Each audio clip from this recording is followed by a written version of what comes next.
Joining me today is Becky Burr, co-chair of the Cross-Community Working Group on Framework Principles for Future Cross-Community Working Groups. Thanks for taking the time to speak to us today, Becky. Pleasure. Could you take us through the background to this initiative?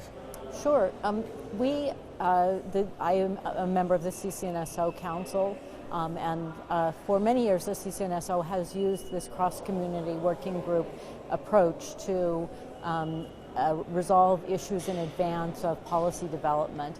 And we had gained quite a bit of experience with it, and the GNSO started using the approach as well. And so we collectively decided it would be good to look at cross-community working groups that had worked really well and those that hadn't worked quite so well, and try to figure out what the differences were and develop some best practices for CCWGs to increase the likelihood that they would be successful.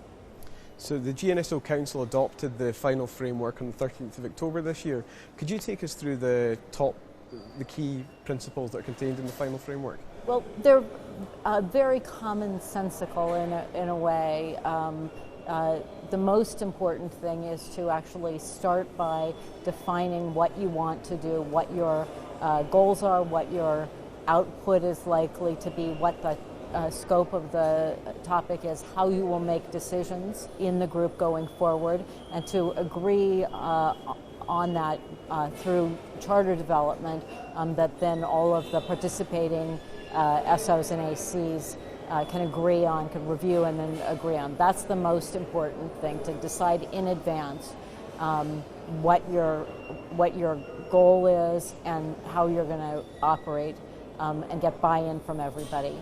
Obviously, more recently, we've noted the need to actually think about the kind of expenses and the support that you're going to need and lay that out in advance. And then, to have really clear working methods that get there. The most important thing, though, really is the charter. Is getting that charter right from the beginning. So with both the CCNSO and the GNSO now having adopted the final framework, how do you think the community will go about implementing and operationalising the Well, framework?